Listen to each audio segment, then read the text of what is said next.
Hello, everyone. Welcome to our practice of adjusting entries.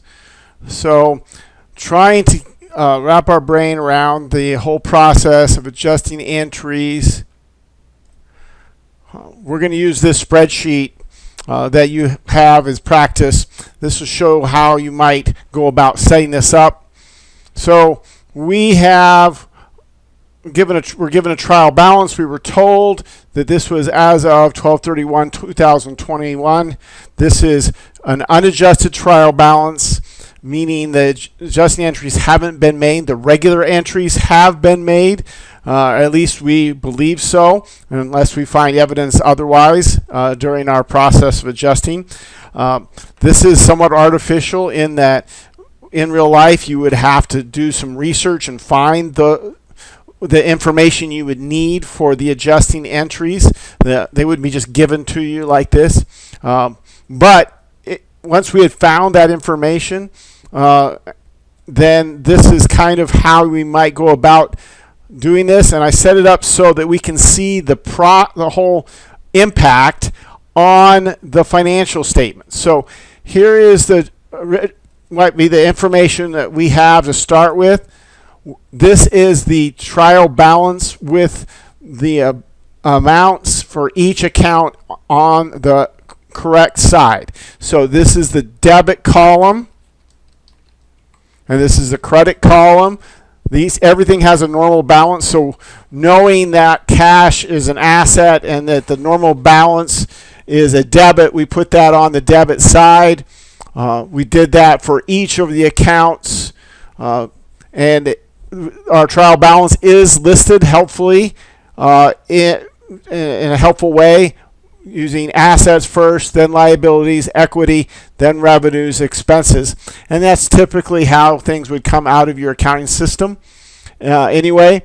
And then we have that. We check and make sure that our amounts balance, 851,763 on both sides. So we're good to go. If we don't start out in balance, we're not going to get there after our adjusting entries. We'll use these two columns to make our adjusting entries. Our adjusted trial balances in this column, I've set up formulas to automatically update them as we make the adjusting entries if we do them properly. And then those numbers flow over here as formulas to our balance sheet, income statement, and statement of equity. All right, so we'll be able to kind of see the impact as we make them. Right now, our adjusted trial balance is the same as our unadjusted trial balance because we haven't made any adjusting entries. So we're going to go to number one. We're going to have supplies on hand of 1,132. Okay, so we look at our supplies. And again, when we adjust, we want to figure out what it should be and then change what needs to be changed in order to get to the point that we're telling the story that we want to tell. Okay, and supplies here, according to our trial balance, is 0. So this must be a situation where they, as they bought supplies, put it all in expense. They ignored the asset part of it. They put it all in expense, but at the end of the year, to get our financial statements correct, some of those supplies aren't used, and so we will have to encourage that. Now remember, you learned that supplies was debited when you buy supplies, and then when you use them, count up how much is left, and you credit the supplies and debit the supplies expense. This is the other way, the expense approach, where you need to make an adjustment to the asset.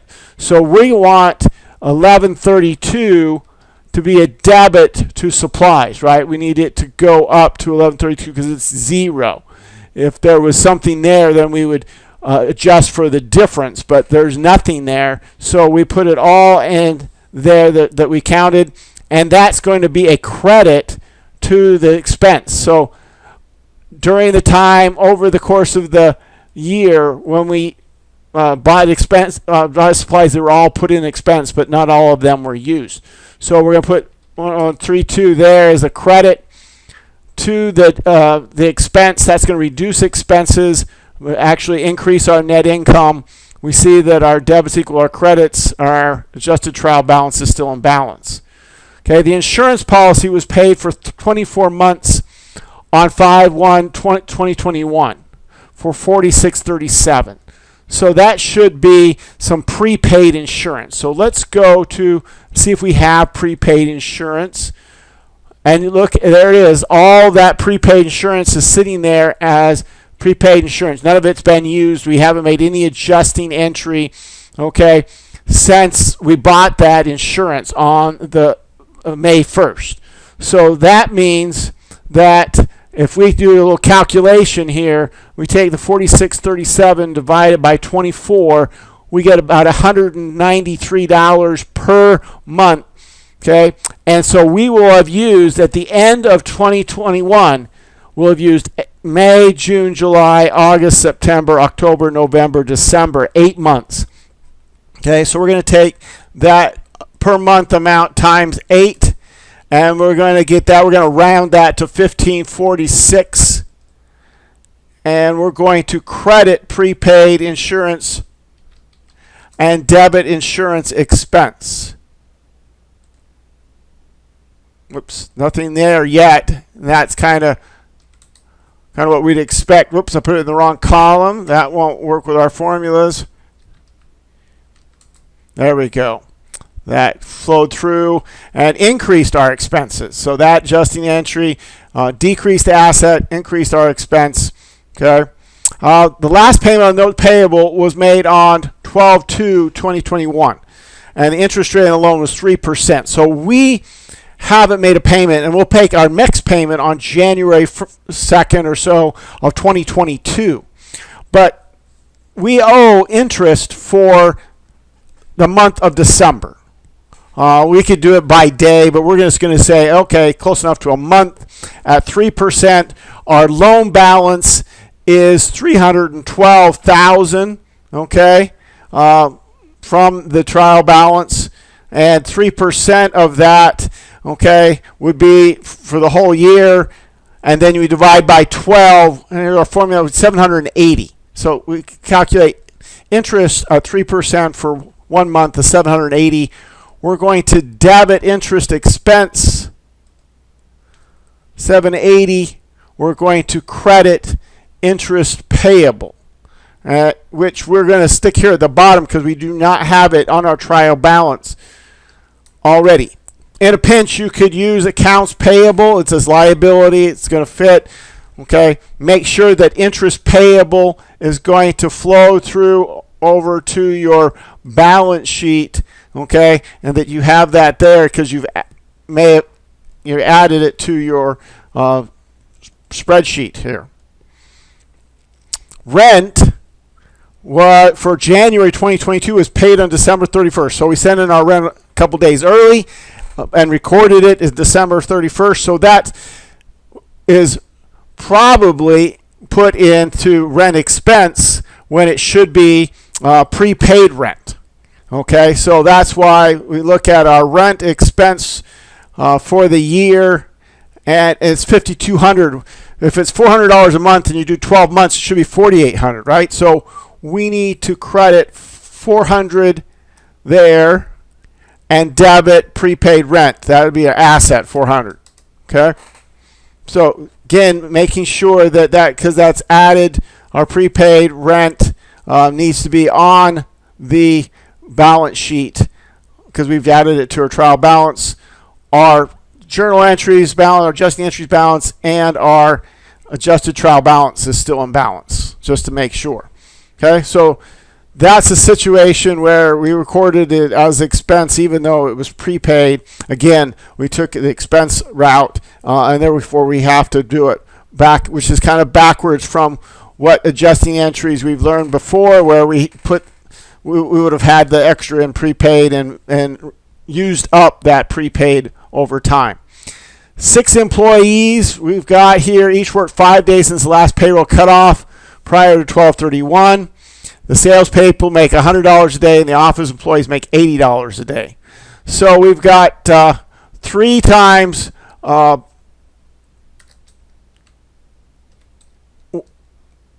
100 times 5, 1,500 for the salespeople, and 380 times 5 for the others, for the office employees, 1,200. Okay, so we have a total of wages or salaries payable of $2,700. Okay, now if we look at the salaries payable that's already there, so this is what it should be, $2,700 together, and it is 2205.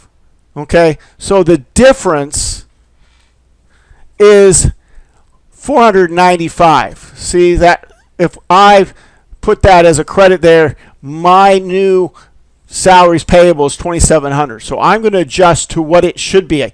So I used this calculation to figure out what it should be, and then I will adjust to that from where it was, and that 495 is going to be a debit to our salaries expense. And again, it probably should be split between sales salaries and office salaries, but I'm just going to put it in sales salaries, all of it, okay, as they get paid the most anyway. And then we estimate 2.5% of accounts receivable will be uncollectible at the end of the year. So we're looking at accounts receivable, 71,544. All right, we need to calculate 2.5% of that. So 71,544 times 0.025, 1,788, and we already have an allowance of 620. So let's round that to 1,789, and then we need to subtract the 620 that's already there, and that's going to be 1,169. Notice we end up with an allowance of exactly what we had calculated. All right, and so that 1,169 needs to go under bad debt expense.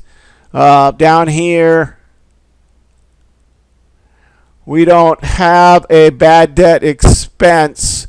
Okay, so another approach to be when you have something that you don't, and you say, now if I want that on my income statement as a separate expense, then I need to add it, okay? But another approach would be to say, okay, that is a selling expense, all right, because we offer it on credit, we're going to use selling expenses and not make our income statement longer or more complicated. So we're just going to put it in there as 1,169. Okay, no set way, no absolute right or wrong way to do that, but there's a possibility. All the possibilities, and add another line and make it an expense. Then you may have to make sure it was on your income statement, that sort of thing. So we just did our adjusting entries. Okay, now you don't like the columns, you can write those out as journal entries, list the debit and the credit, okay, and then make your adjusting changes to the adjusted trial balance and then to the financial statements. It certainly works that way, and it's certainly good practice as well. Okay, then our income statement is really automatically, because we had these formulas set up already in place, statement of stockholders' equity, the income, net income that changes flows to this statement of stockholders' equity, and then from there to the balance sheet. We check our balance sheet, make sure we didn't leave anything off, and yes, it balances, and so we're good to go there in terms of the balance sheet. So we have completed all of our requirements, seen how if we had not made these adjusting entries, we would have incorrect financial statements and financial information.